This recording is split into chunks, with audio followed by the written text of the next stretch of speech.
Hello दोस्तों, exploring with कारावैन channel में आपका पुनः बहुत बहुत स्वागत है।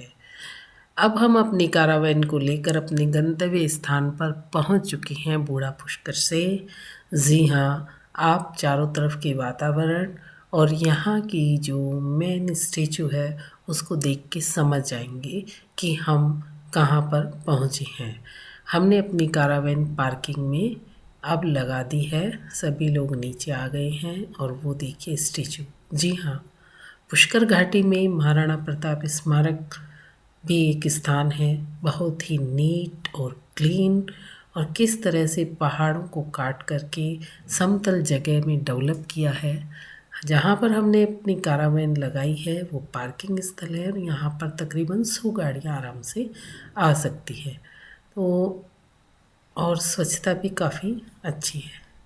तो अब हम यहाँ से बाहर निकले और यहाँ के विहंगम दृश्यों को आपको दिखाएं और महाराणा प्रताप की गाथा के बारे में भी आपको यहाँ पर बताएं।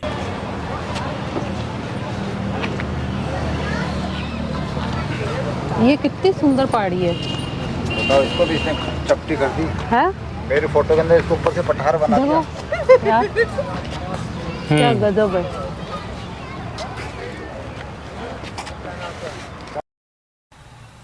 यहाँ का चारों तरफ की स्वच्छता अगर आप देखें और पहाड़ियों की रौनक देखें तो वाकई में बहुत सुंदर है।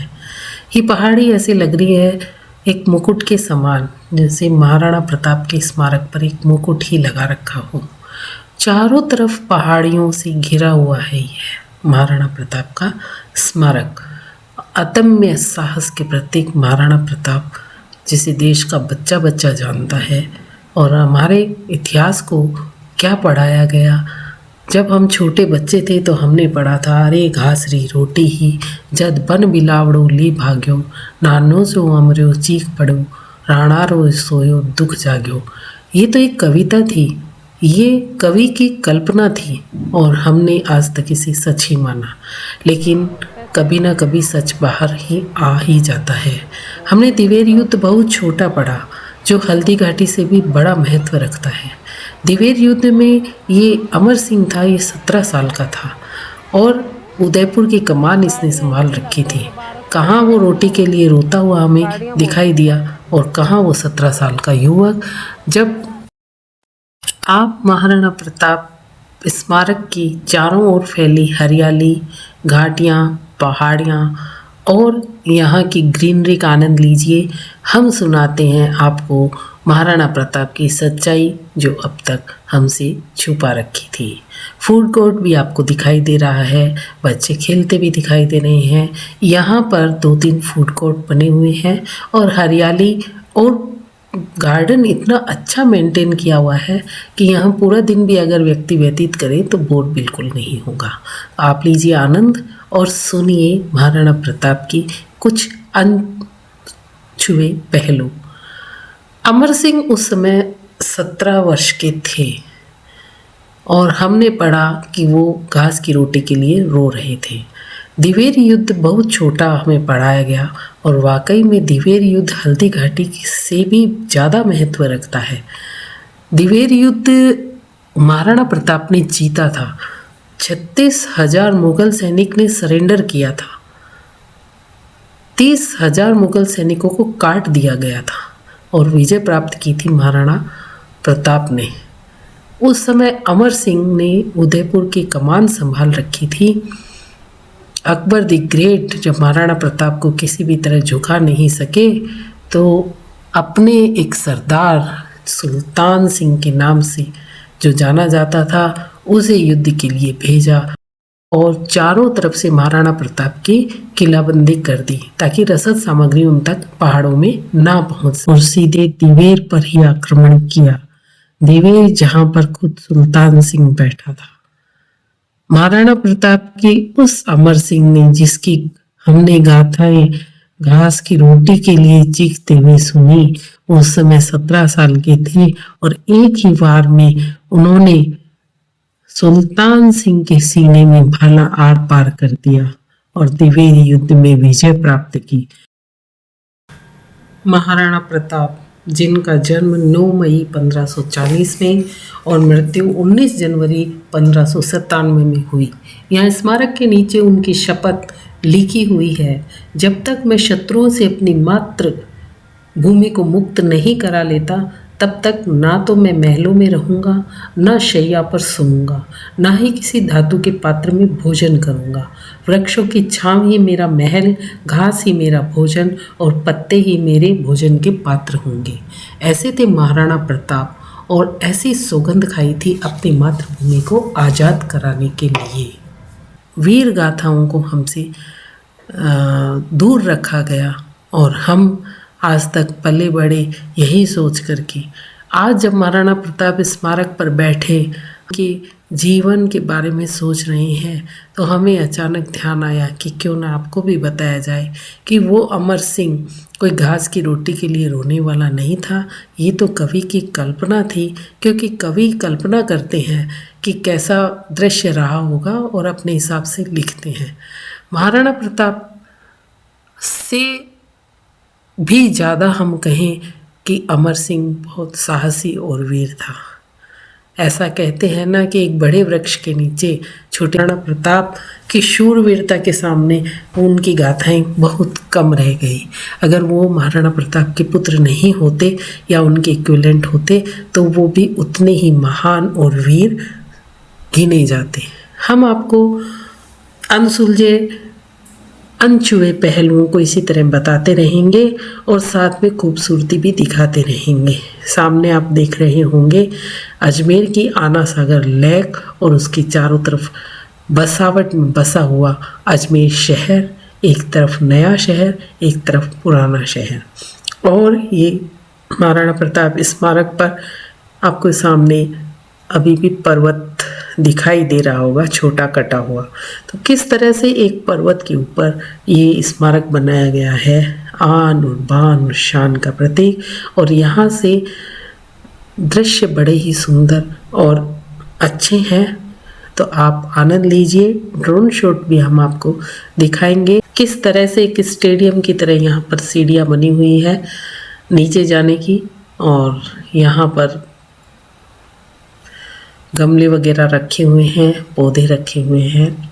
किसी प्रकार कोई भी व्यक्ति किसी पौधों को नहीं छेड़ता है, कोई फूल नहीं तोड़ता है। ये देखकर बहुत अच्छा लगा कि हमारे भारत में भी बिना किसी पहरेदार के एकदम सुरक्षित है। कोई भी व्यक्ति है वो इन पेड़ों से छेड़छाड़ नहीं कर रहा है। यहाँ पर हमें किसी भी प्रकार के माली या कोई मना करने वाले नहीं दिखाई दिए। यहाँ पर हम बैठे हैं थोड़ी देर सुकून भरी शाम का आनंद लेने के लिए। ये है अजमेर पुराना सिटी। पुराना सिटी साइड में है और नया सिटी है वो हमारे अन्ना सागर के इस साइड में है। और ये जो बीच में जो आप देख रहे हैं वो है एफेल टावर। नहीं, अन्ना सागर। अन्ना सागर, ये अन्ना सागर है या आना सागर? और ये नीचे नौसर माता का मंदिर है। अच्छा, आना सागर पुष्कर की ये आना सागर लेक है, रोड पर है। इस रोड से हम जाएंगे और नीचे। वो सामने पहाड़ के ऊपर वो मदार साहब। वो क्या है वाइट वाला? पहले मंदिर था, वो मंदिर बना दी वहाँ अपने सारी। तो मैडम कैसा लग रहा है आपको?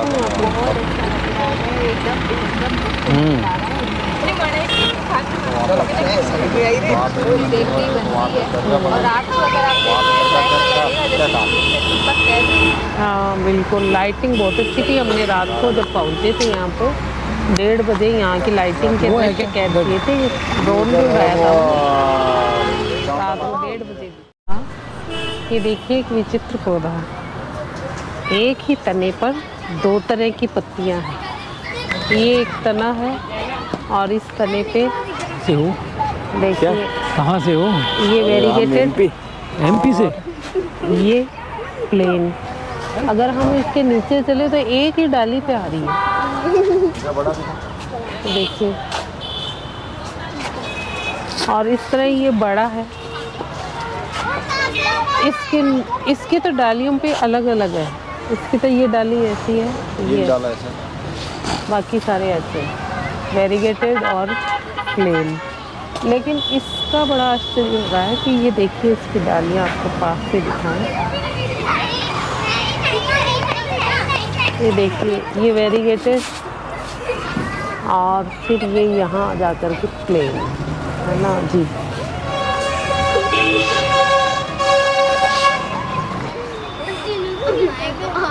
और वो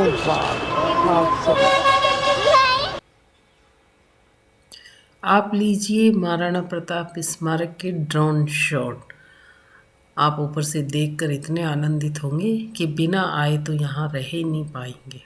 बहुत ही सुंदर लगा मुझे।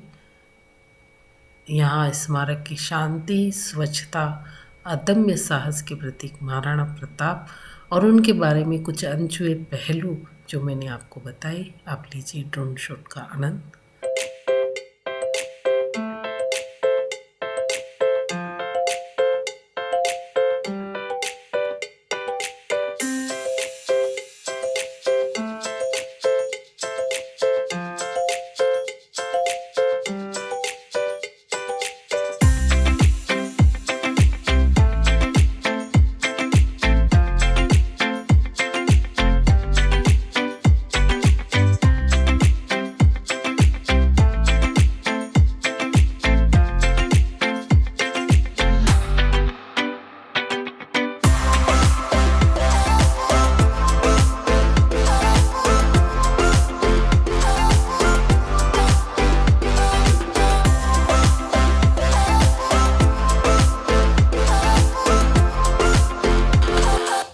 तो अब दीजिए हमें इजाज़त। मिलते हैं नेक्स्ट वीडियो में एक नई जगह एक्सप्लोर के साथ में। तब तक के लिए जय भारत, जय हिंद।